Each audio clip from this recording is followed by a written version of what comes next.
हर कमाल के लिए, हर बुलंदी के लिए एक दिन ज़वाल है।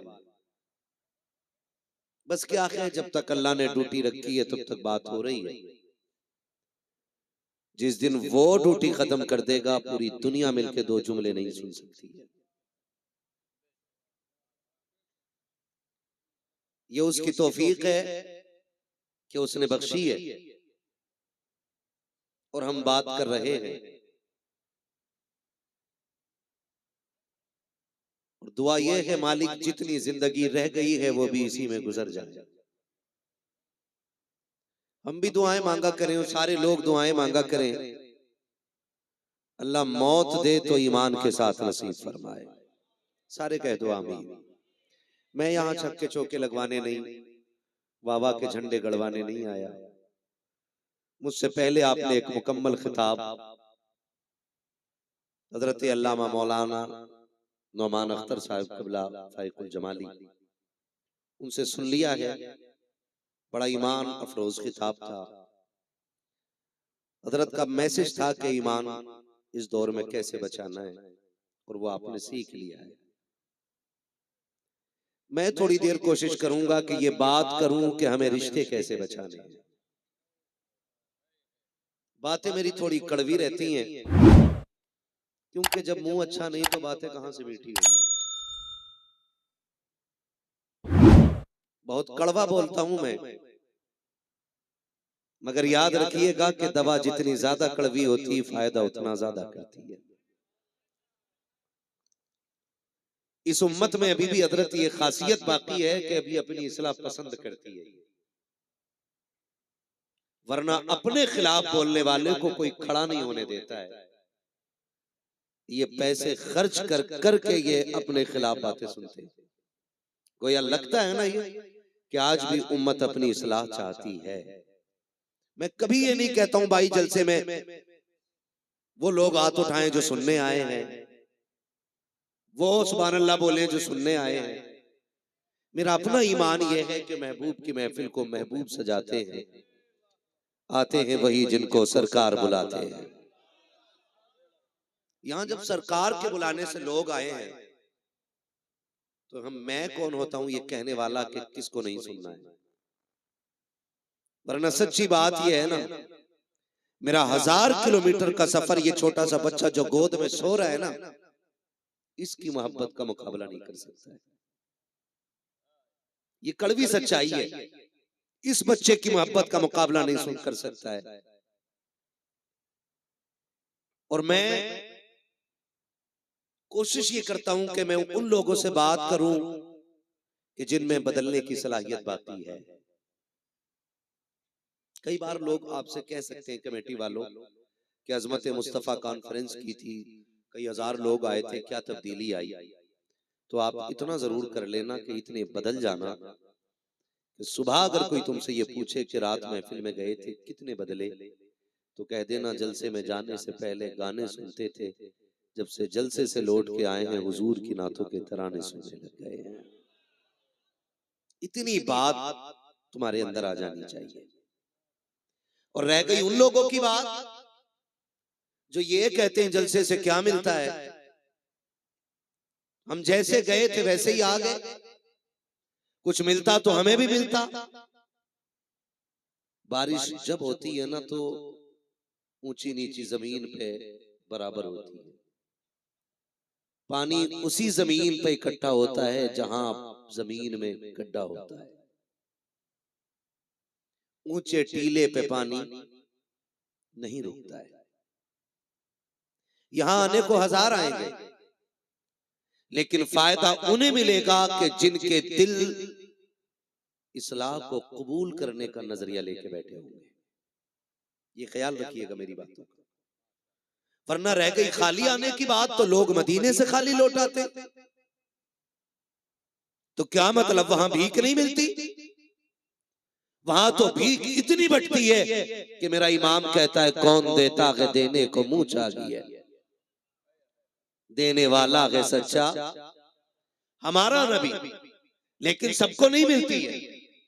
लोग 6-6 साल से जूते पहन के उनकी जालियों पे टूटी दे रहे हैं, लेकिन एक झलक हुजूर की न देख सके। लेकिन जो सीने में इश्क लेके गया उसे अहमद रजा कहते हैं। और 6 महीने की ड्यूटी नहीं, चंद लम्हों के आंसू और चंद बातें रो के कहा था वो सुए लालाजार फिरते हैं, तेरे दिन है बहार फिरते हैं, जो तेरे दर से यार फिरते हैं, दर बदर यूं ही खार फिरते हैं।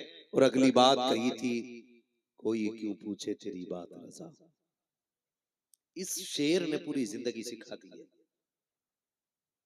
ये शेर पूरी जिंदगी सिखा गया हमें, हुजूर को देखने के लिए यहां आना पड़ता है, अपने वजूद को इतना गिराना पड़ता है, कोई क्यों पूछे तेरी बात रजा।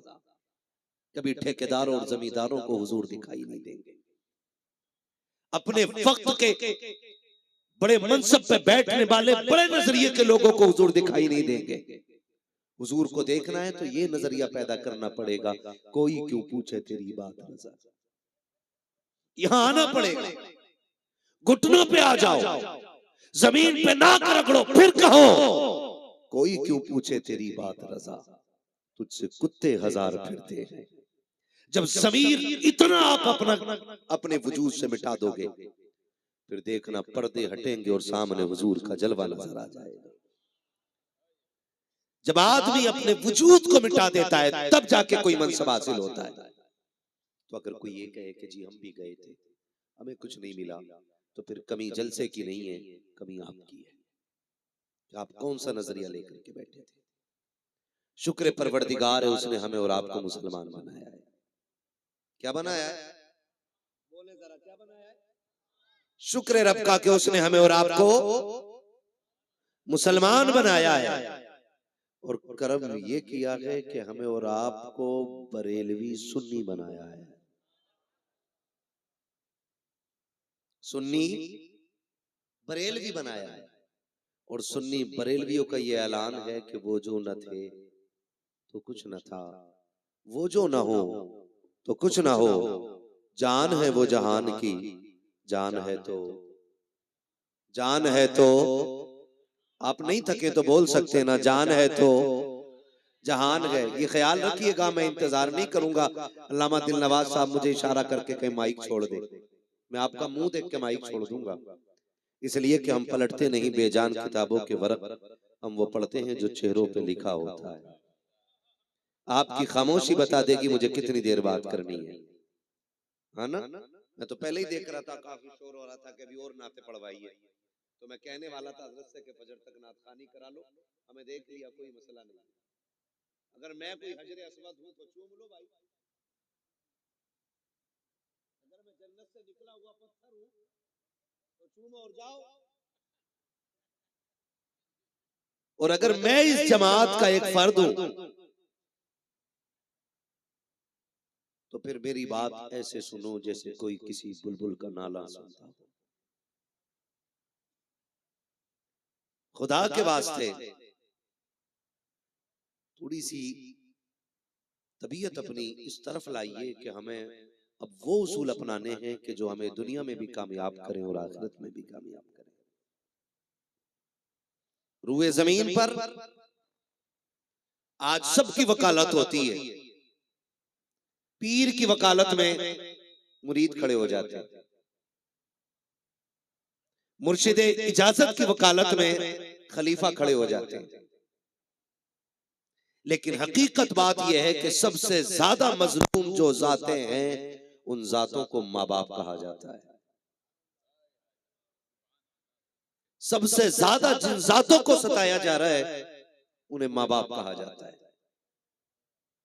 हम देखते हैं जलसों में होते हैं तो लोग कहते हैं माँ की शान में शार पढ़ दो। जब कोई माँ की शान में 2 शेर पढ़े, कोई बंदा खड़ा होता और यूं पैसे लुटाना शुरू कर देता है, सिर्फ ये दिखाने के लिए ताकि पूरी महफिल ये देख ले ये माँ का लाडला है। लेकिन बाद में जब उन्हीं के घर में झांक के देखा जाए ना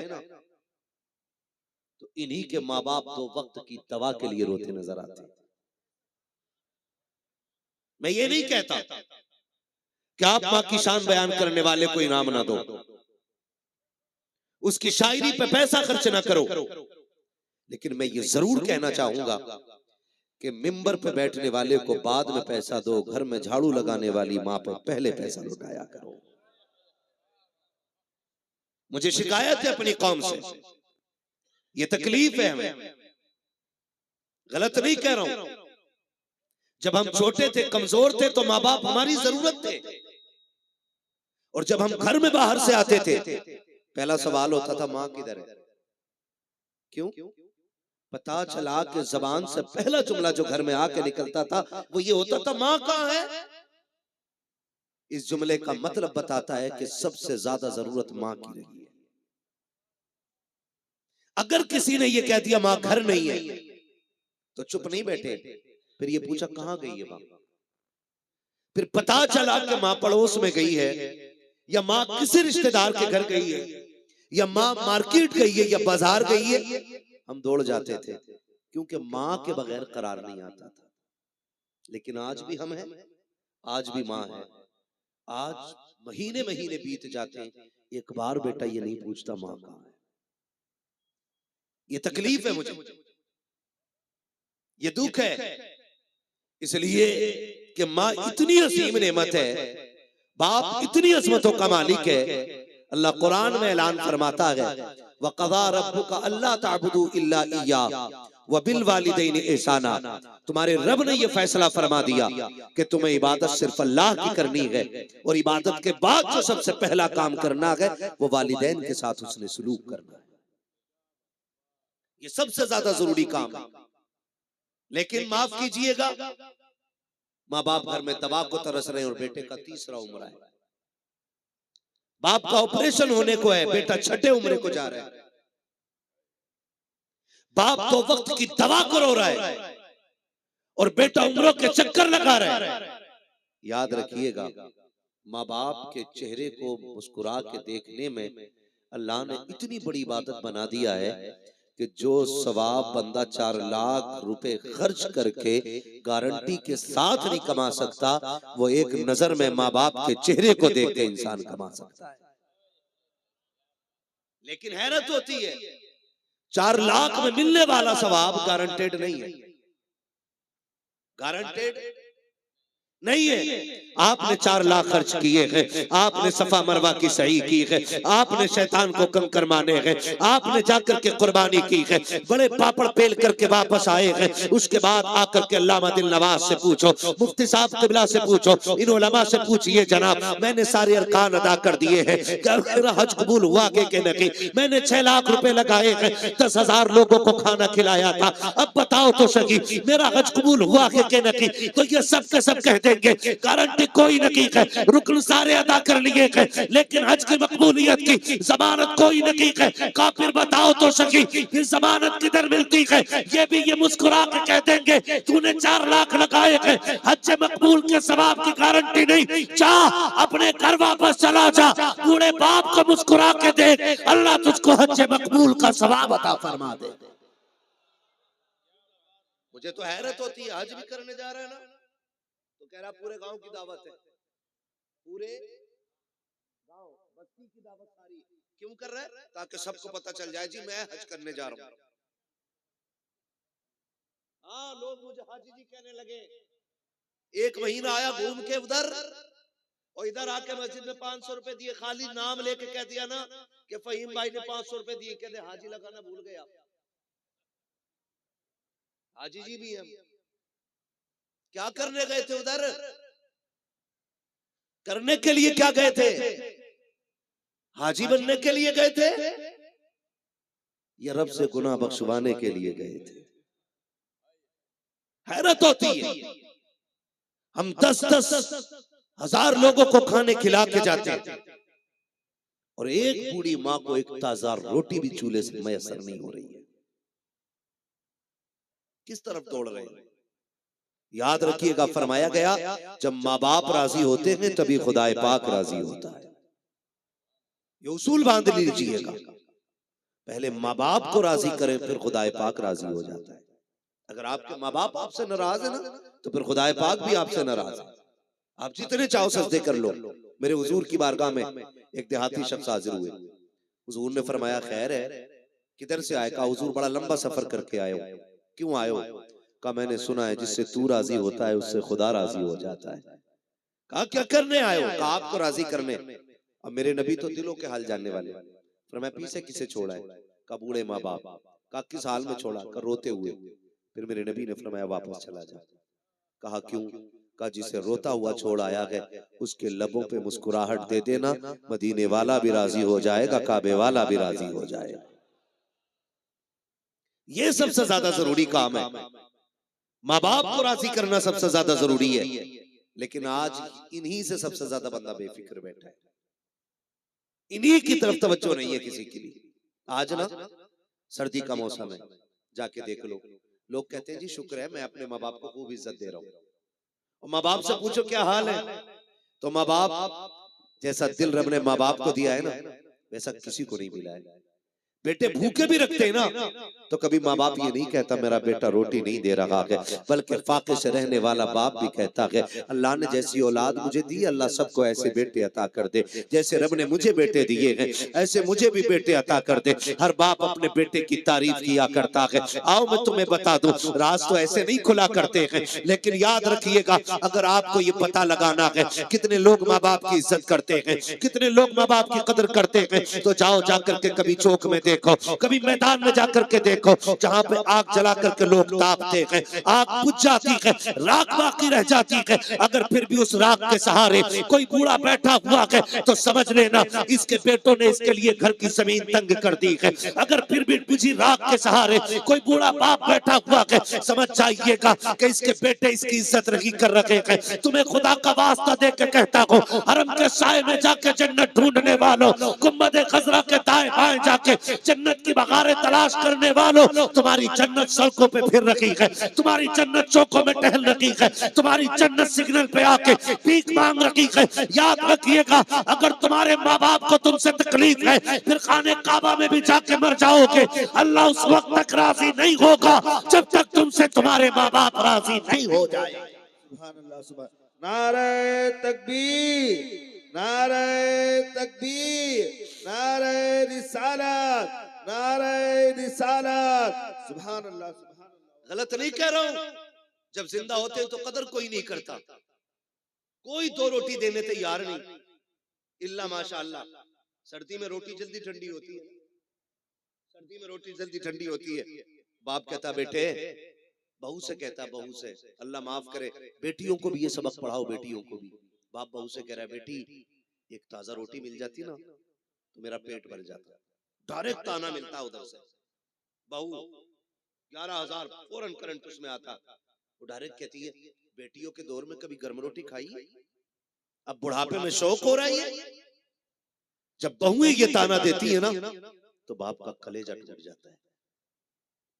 अगर तेरी बीवी ने उसे ताजे रोटी का ताना दिया है, फिर उसके मरने के बाद पूरी दुनिया के मौलवियों से कुलखानी कराना, उस दुख का इलाज नहीं हो सकता है, उस दर्द पे मरहम नहीं रखा जा सकता है।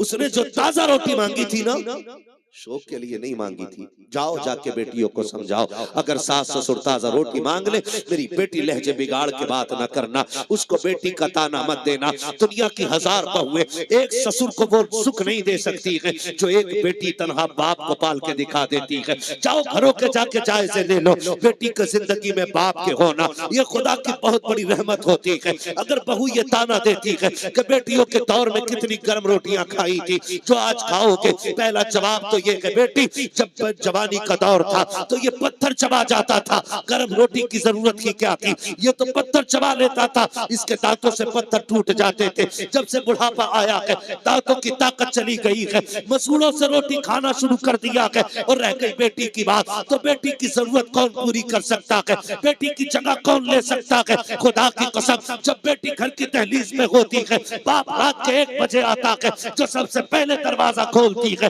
वो बेटी होती है। रात के 2 बजे दरवाजे पे दस्तक दे बाप के, पहले उठ के जो आती है वो बेटी होती है। और रह गई ताजा रोटी की बात, तो तू क्या खिला देगी। जब बाप रात के 12:30 बजे मजदूरी करके आता था, कहता था बेटी भूख लगी है, बेटी कहती थी अब्बा 2 मिनट दे दे। बाप ने कहा था लख्ते जिगर नूरे नजर, भूख बड़े जोर की लगी है, जो रखा हो वही ला के दे दे। कहती अब्बा ना, मैंने आटा उठा के रख दिया है, तेरे लिए ताजी रोटी बना के लाती हूँ। बेटियां ताजा रोटी बना के जलाती है। और जब बाप कहता कि बेटी इतनी रात में थकने की जरूरत क्या थी, तो बेटी बाप का चेहरा देख के कहती है अब्बा जरा तू ही बता दे, माँ जो पेट भर के रोटी खा के सोई है वो तेरी कमाई है, भाई ने जो पेट भर के खाया है वो भी तेरी कमाई थी, पूरे घर वाले जो खा के सोए हैं वो सारी तेरी कमाई खा के सोए हैं। अब्बा अब तू ही बता दे, सारे तेरी कमाई की ताजा रोटी खा के सोए हैं, कमाने वाला ठंडी रोटी खा के सोएगा, ये बेटी कैसे गवारा कर लेगी।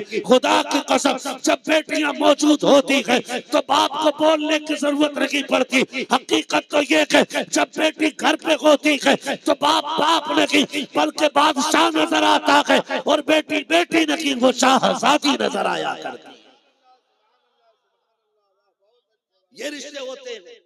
तो हमारी बीवी ने कहा अच्छा बेटी के दौर में क्या खाया है, समझा, उसके मुंह पे ताला लगा। उससे कह दे तू नहीं जानता है, तू नहीं जानती है कि मेरा बाप है वो, उसके रजा में रब की रजा रखी गई है। किसकी रजा? रब की रजा रखी गई है। माफ कीजिएगा हमारे रवैये बड़े खराब हैं।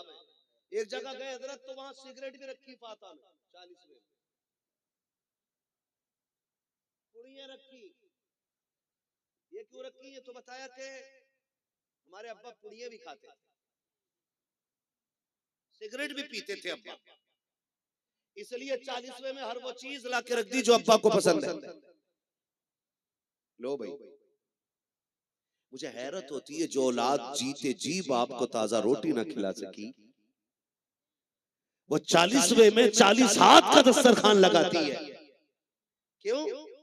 क्योंकि एक वक्त की रोटी को कोई देखने नहीं आता था, 40वें के खाने को पूरा हिंदुस्तान देखने आ रहा। सिर्फ इसीलिए सुने हजरत मालिक बिन दीनार है, हज करने के लिए गए, हज हो गया, फारिग हो गए सारे अरकान से, अगले दिन वापस आना है। साथियों ने कहा चलो बाजार चलें कुछ ले लें। कहा नहीं, आज आखिरी रात है, क्यों ना अपने रब को राजी करें। हरम शरीफ में आए, अल्लाह की इबादत में मसरूफ हो गए। जैसी मसरूफ हुए आकर के ना, सुने खुदा का वास्ता, एक एक बात मेरी बहुत गौर से सुनिएगा। हरम शरीफ में आए, मसरूफ थे कि आपने देखा 2 फरिश्ते आए, आकर के बातें करने लगे। एक ने कहा इस साल कितने हाजी आए, दूसरे ने कहा 4 लाख। कहा हज कितनों का कबूल है? कहा एक के अलावा अल्लाह ने सबका हज कबूल फरमा लिया है। आप बोलोगे ना तो गर्मी लगेगी, मुझे मालूम है मेरा वक्त ही ऐसा है कि ये तो मुर्गों के अजान देने का वक्त है, और जो इस वक्त अजान देता है वो बहुत जल्दी जिबा कर दिया जाता है। मुझे पता है ये मुझे क्या वक्त मिला है, लेकिन मैं आपकी मोहब्बतों का शुक्रिया अदा कर रहा हूँ। आप बैठे, यही बड़ी बात है, यही बड़ी बात है। फरमाने लगे हज कितनों का कबूल हुआ है? का एक के अलावा सबका ही हज कबूल हो गया। ठीक है ना जी? तो जब एक का सुना ना ये कहा और वो चले गए। हजरत मालिक बिन दीनार को ये डाउट हुआ कि वो एक मैं ही तो नहीं जिसका हज कबूल ना हुआ हो। इस ख्याल से रोने लग गए। आज अगर ये कह दो ना कि 4 लाख में से एक की नमाज कबूल हुई है, तो हर बंदा सोचेगा वो एक मैं ही हूं, वो एक मैं ही हूं जिसकी कबूल हुई है, बाकी दूसरे का इनकार कि तू तो है ही नहीं मुसलमान। ये कंडीशन हमारी है। और फरिश्तों ने कहा था आकर के 4 लाख आए हैं, एक के अलावा सबकी कबूल हो गई, एक के अलावा सबकी कबूल हो गई है। मालिक बिन दीनार रोते रहे, सोचते रहे, आए कहीं मैं वो ही तो नहीं हूं। आपके दिल में ये ख्याल आता है वो एक जिसका हज कबूल नहीं है, कहीं ऐसा तो नहीं वो मैं ही हूँ। ये सोचते सोचते रात गुजर गई, रोते रोते सुबह हो गई, सुबह से फिर शाम आ गई है, फिर शाम से रात आ गई है। आप फिर उसी जगह पे बैठ के रो के कहते हैं परवरदिगार या तो ये बता दे कि वो कौन है जिसका हज कबूल नहीं हुआ है, वरना मैं मर जाऊंगा। मुझे लगता कि मैं ही वो हूँ जिसका हज कबूल नहीं हुआ है। हाँ मालिक, अगर मैं वो गुनाहगार हूँ जिसका हज कबूल नहीं हुआ है, कम से कम बता तो दे ताकि मैं तुझे रो के राजी कर सकूं। हजरत मालिक बिन दिनार रोते जा रहे हैं, फिर वही फरिश्ते उतरते हैं, आके फिर बातें कर रहे हैं कि वो 4 लाख में से एक का हज कबूल नहीं हुआ है। मालिक बिन दिनार दौड़ जाते हैं, कहने वालों जरा ये तो बता दो, जिसका हज कबूल नहीं हुआ है उसका नाम क्या है, उसका पता क्या है। जब इतना सुना है, फरिश्तों ने कहा था अभी तहज्जुद का वक्त होने वाला है, तू देखना इस वाले दरवाजे से एक बंदा आएगा, उसके आधे चेहरे पे कपड़ा पड़ा होगा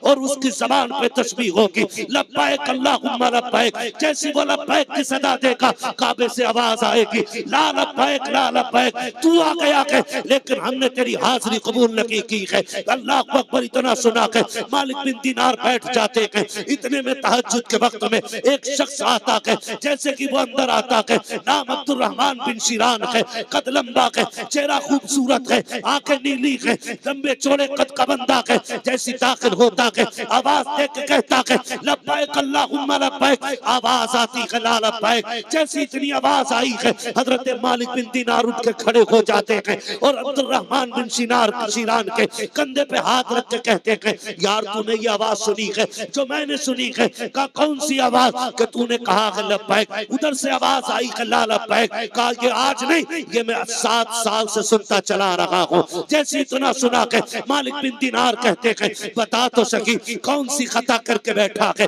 कि 7 साल से ये सदा तुझे बार बार आती है। उसने कहा तुझे क्या बताऊं, मैं वो बदनसीब हूँ जिसने अपनी माँ के चेहरे पे थप्पड़ मार दिया था।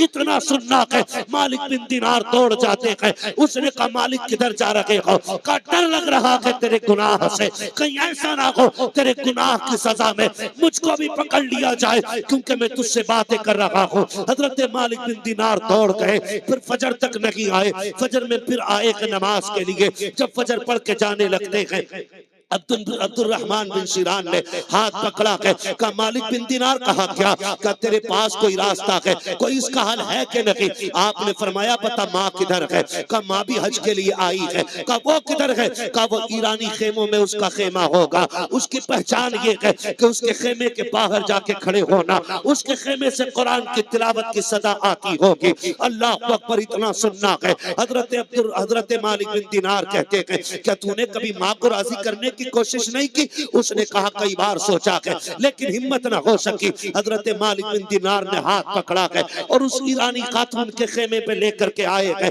दरवाजे पे आवाज दे के कहते हैं अब्दुल रहमान बिन शिरान की अम्मी है क्या? जैसे इतना कहा है माँ ने ठंडा होकर भरा, लंबी सांस लेके कहा हाय आने वाले तूने किसका नाम ले दिया है? इसका नाम आते ही मेरी आंख में दर्द हो जाता है। अल्लाह अकबर। इतना सुनना है। हजरत मालिक बिन दिनार ठहर जाते हैं। खामोशी का ताला जबान पे लगता है। अंदर से आवाज आती है जब तूने बेटे की बात छेड़ ही दी है, आने वाले अंदर आ जा। हजरत मालिक बिन दिनार अंदर जाते हैं, जाके कहते माँ बता क्या हाल है? चेहरे पे कपड़ा पड़ा है, आधे चेहरा खुला है, आधा चेहरा छुपा है। जाके कहते हैं बता तो सही तेरे बेटे के नाम से तेरी आंख का क्या लेना देना है? अल्लाह अकबर। इतना सुना। माँ ने कहा था तुझे क्या बताऊं, जब उसने मेरे थप्पड़ मारा था तब मेरी आंख निकल के बाहर आ गई थी। आज भी जब उसका जिक्र आता है मेरी आंख में दर्द हो जाता है। अल्लाह अकबर। हजरत मालिक बिन दिनार कहते हैं माँ तूने उसे माफ क्यों नहीं किया? का कई बार चाहा कि उसके लिए दुआ कर दो लेकिन हाथ उठते हैं,